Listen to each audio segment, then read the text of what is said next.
Have you ever wondered who was the richest person in history? Was it a modern technocrat, a mogul of the Industrial Revolution, or perhaps an ancient king? Prepare to journey back to the 14th century to meet Mansa Musa, the Golden King of Mali. As we traverse the sands of time, we find ourselves in the 14th century, in the heart of West Africa. The air is thick with mystery and the scent of gold. Here, in the Kingdom of Mali, reigned a man whose wealth was so vast, it's almost impossible to fathom. His name was Mansa Musa, a name that still echoes through the annals of history. Mansa Musa, the King of Kings or the Emperor of Mali, was a ruler like no other. His reign was one of prosperity and cultural richness, a golden era in the literal and metaphorical sense. But who was this man really? The truth is shrouded in mystery. Unlike the well-documented lives of modern billionaires, the life of Mansa Musa is a puzzle, a tantalizing enigma. The lack of contemporary written records has left us with more questions than answers. We know he was a devout Muslim, a generous ruler, and an ambitious leader. But much of his life remains a fascinating mystery, a story told through whispers and legends. What we do know is that Mansa Musa's reign was a period of great prosperity. The Kingdom of Mali was a hub of trade, education, and culture. And at the center of it all was Mansa Musa, a king who, according to some estimates, might have been worth a staggering $400 billion in today's terms. Yes, you heard right. Mansa Musa, a 14th century African king, may have been the richest person in history. His wealth was legendary, his generosity unparalleled, and his impact on history profound. But to truly understand this man, we need to delve deeper, to explore the world he inhabited and the legacy he left behind. So, let's dive into the life of this fascinating figure, the man who could quite possibly be the richest person in history. Mansa Musa was born into a lineage of rulers, however, his ascension to the throne was anything but ordinary. Let's take a step back in time, shall we? Picture a young Mansa Musa, growing up in the heart of West Africa, in the Empire of Mali. The son of a king, he was born into a lineage of rulers, a destiny of leadership etched in his blood. Yet, his early life was far from a royal fairy tale. His family's lineage was as fascinating as it was complex. The throne of Mali did not automatically pass from father to son. Instead, it followed a somewhat unique pattern, often hopping to brothers or even nephews. This system, while unconventional, ensured that the throne was always occupied by a seasoned adult, ready to bear the weight of the empire. As fortune would have it, Mansa Musa's path to the throne was not a straight one. His predecessor, Mansa Abu Bakr II, was a man of adventurous spirit. In an ambitious quest to explore the Atlantic Ocean, Abu Bakr left the kingdom and ventured out to sea with a fleet of 2,000 ships, never to return. In the wake of this extraordinary circumstance, Mansa Musa found himself thrust into the role of leader. It was a daunting task, to say the least. He was to rule over one of the largest empires in the world, spanning modern-day Mali, Senegal, Gambia, Guinea, Niger, Nigeria, Chad, and Mauritania. Despite the sudden and unexpected nature of his ascension, Mansa Musa rose to the occasion with grace and resolve. He embraced his new role with a vision to bring prosperity and cultural development to his people.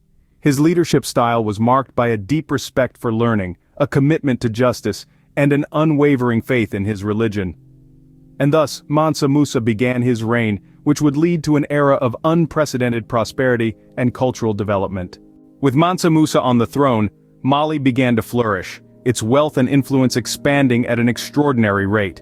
This wasn't just a golden era for Mali, but an era literally built on gold.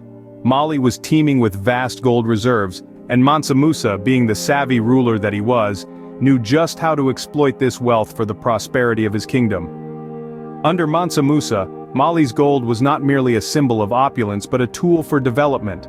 He understood the power of wealth and used it as a catalyst to transform Mali into a thriving cosmopolitan center of culture and learning. The gold of Mali flowed through the kingdom, not just in the form of coins and jewelry, but also as an investment in the future.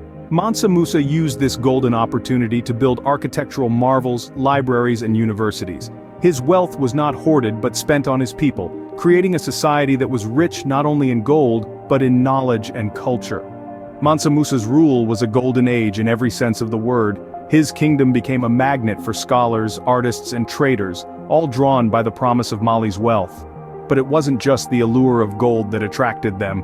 It was also the promise of a society where knowledge was valued, where culture was celebrated, and where everyone had the chance to prosper.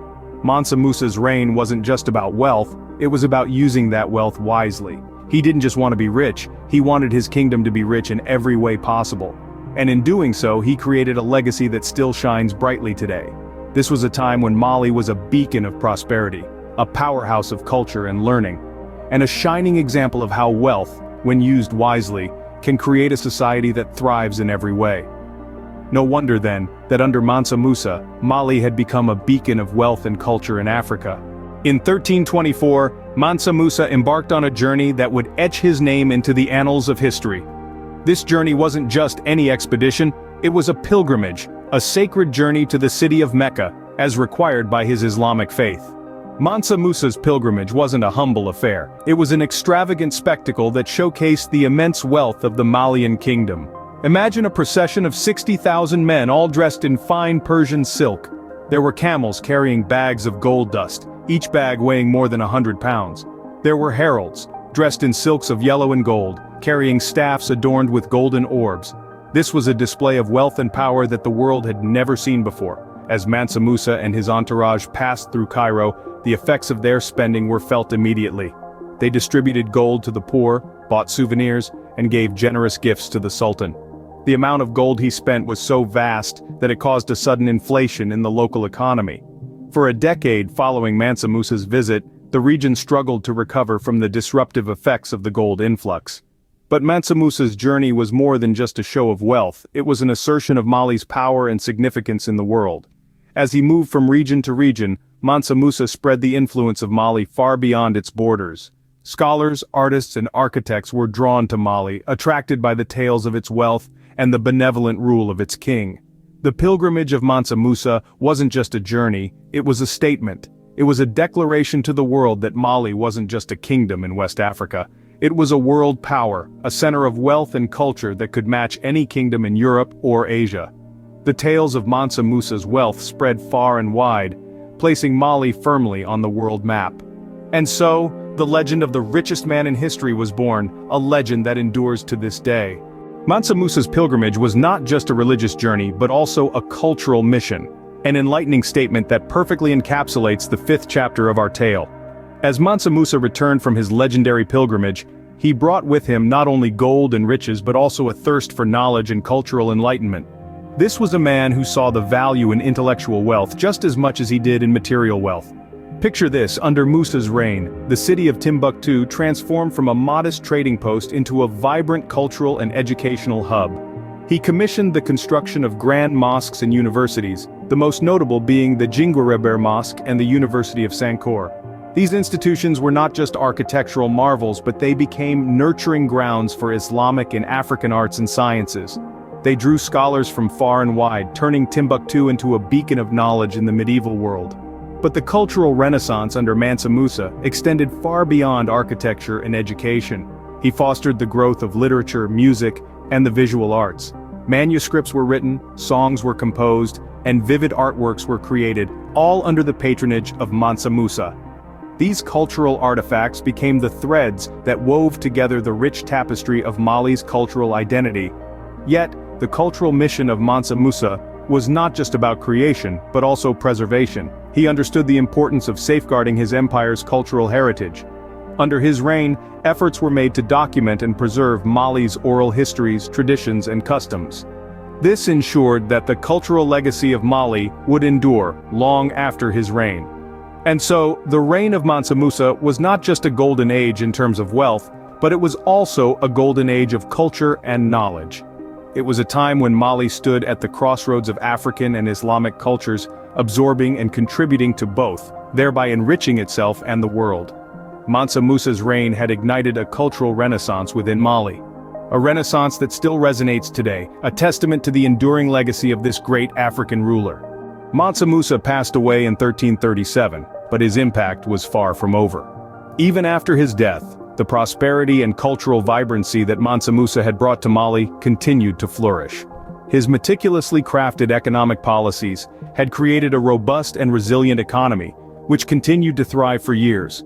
The gold mines of Bambouk and Bure, which Mansa Musa had skillfully exploited during his reign, remained prolific sources of wealth for the kingdom. His legacy was not merely economic. The cultural institutions he established, universities, libraries, and mosques, continued to be centers of learning and enlightenment. The Sankore University in Timbuktu, in particular, was a beacon of knowledge that attracted scholars from far and wide. The city itself became a cultural hub, a testament to Mansa Musa's vision and his commitment to fostering intellectual growth. Mansa Musa's reign also marked a period of architectural innovation. The grand mosques he commissioned, with their distinctive Sudano-Sahelian architecture, still stand today as symbols of Mali's golden age. They serve as a reminder of Mansa Musa's commitment to his faith and his determination to leave a lasting mark on his kingdom. But perhaps the most enduring aspect of Mansa Musa's legacy is his reputation as one of the wealthiest individuals in history. His legendary wealth, so vast that it was said to have disrupted the economies of countries he passed through on his pilgrimage to Mecca, has become synonymous with his name. It's a testament to the prosperity of Mali under his rule, and a symbol of Africa's rich historical heritage. His legacy lives on in the history books, in the architecture of Mali, in the cultural institutions he established, and in the stories passed down through generations. From humble beginnings, Mansa Musa rose to become a ruler whose wealth and influence were unparalleled, whose reign ushered in an era of prosperity and cultural enlightenment. Mansa Musa's reign had been a golden era, not just for Mali, but for the entire African continent. Looking back on Mansa Musa's life, we see a man who wielded immense wealth but also used it for the betterment of his kingdom and his people. Mansa Musa's ascent to power was marked by a keen strategic mind and a clear vision for his kingdom. He understood the potential of Mali's natural resources and leveraged them to expand his empire and increase its prosperity. His reign, often referred to as the Reign of Gold, was a golden age for Mali, a period of unprecedented wealth and prosperity that put the kingdom on the global map. But Mansa Musa's wealth was not just a symbol of his power, it was a tool he used to improve the lives of his people. Under his leadership, Mali saw significant advancements in education, arts, and culture. He used his wealth to build schools, mosques, and libraries, creating a thriving intellectual and cultural scene that rivaled the most enlightened societies of that era. Perhaps the most legendary aspect of Mansa Musa's life was his pilgrimage to Mecca. This journey was not just a spiritual expedition but also a bold statement to the world about Mali's wealth and power. Mansa Musa's extravagant caravan, laden with gold, left an indelible mark on the regions it passed through, causing a gold inflation that disrupted local economies and left a lasting impression of Mali's affluence. Mansa Musa's reign was not just about wealth and power, it was also about cultural enlightenment. His investments in education and arts led to a cultural renaissance in Mali, fostering a generation of scholars, artists, and thinkers who would shape the intellectual landscape of Africa and beyond.